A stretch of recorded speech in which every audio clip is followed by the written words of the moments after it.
এই সরকারের আসার পরে এত ফ্যাসিলিটি বাড়ার পরেও সরকার কিভাবে এই দামগুলি বাড়াইতেছে আসলে এটা সাধারণ জনগণ হিসাবে মাথায় ধরতেছে না। 100% জুলুম করা হচ্ছে। আসলে আমরা সাধারণ জনগণ হিসাবে কিছুদিন আগে আমরা দেখছি পারমাণবিক বিদ্যুৎ কেন্দ্র উদ্বোধন করা হয়েছে।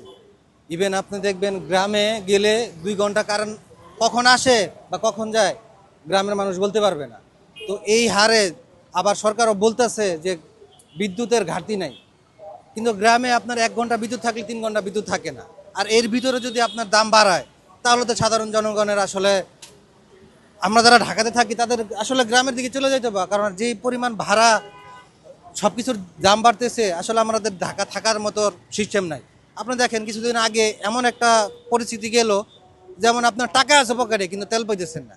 তেলের জন্য অনেকে সকালবেলা এসে সিরিয়াল দিছে, পরের দিন সন্ধ্যাবেলা পাইছে। যাক ওইটা গেছে। রিসেন্টলি কিছুদিন আগে আবার 5 টাকা বাড়ায় দিছে তেলে থেকে। তো আসলে আবার মাঝখানে আবার ব্যাট বাড়ায় দিছে কর। তো আমরা সাধারণ যারা নিম্ন আয়ের পরিবার আছি, আসলে আমাদের বেতন সর্বোচ্চ ধরেন 25 থেকে 30 হাজার টাকা। তো এই টাকার ভিতরে আমাদের সংসার, আমাদের মা বাবা সবাইকে নিয়ে আমাদের চলতে হয়।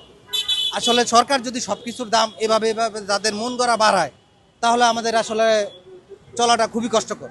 পূর্বে যে সরকার ছিল ওই সরকার থাকাকালীনে কিন্তু এই পারমাণবিক বিদ্যুৎ কেন্দ্র উদ্বোধন করা হয় নাই, কিন্তু ওই সরকারে তো দাম বাড়ায় নাই, এইভাবেই চলে গেছে। এই সরকারের আসার পরে এত ফ্যাসিলিটি বাড়ার পরেও সরকার কিভাবে এই দামগুলি বাড়াইতেছে আসলে এটা সাধারণ জনগণ হিসাবে মাথায় ধরতেছে না এই বিষয়গুলো। যেহেতু আমাদের সব কিছু উৎপাদন হইতেছে ভালোভাবে, তো এটার দাম তো আসলে বাড়ার কথা না। কেন বাড়তেছে এটা সরকারই বলতে পারবে। আমরা সাধারণ জনগণ আসলে ভুক্তভোগী, আমরা তাদের কাছে জিম্মা। কারণ আমরা ওইরকম ফ্যাসিলিটি সরকার আশা করছিলাম পাবো, কিন্তু এই সরকার আসার পরে আমরা ওইরকম ফ্যাসিলিটি পাইতেছি না।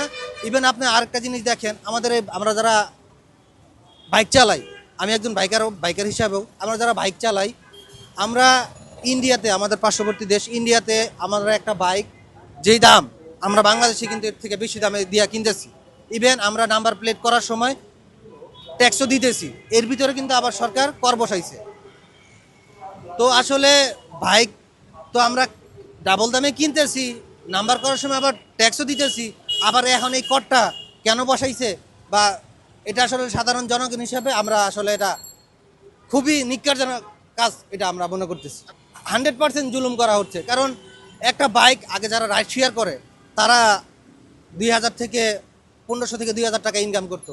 এখন তারা ওই 2000 থেকে 1500 টাকা ইনকাম করতে গেলে তাদের খরচ হচ্ছে প্রায় 1000 টাকা খরচ হয়ে যায়। তেল, আপনার এই কর, আপনার যে দৈনিক ইনকাম করবেন এটা থেকেই তো আপনি বছরে একটা কর দিবেন, যে করটা দিছে, তাহলে এখান থেকে ওই টাকাটা গেল না।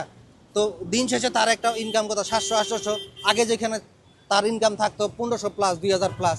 তো সাধারণ বাইকাররাও খুবই নাজর অবস্থা।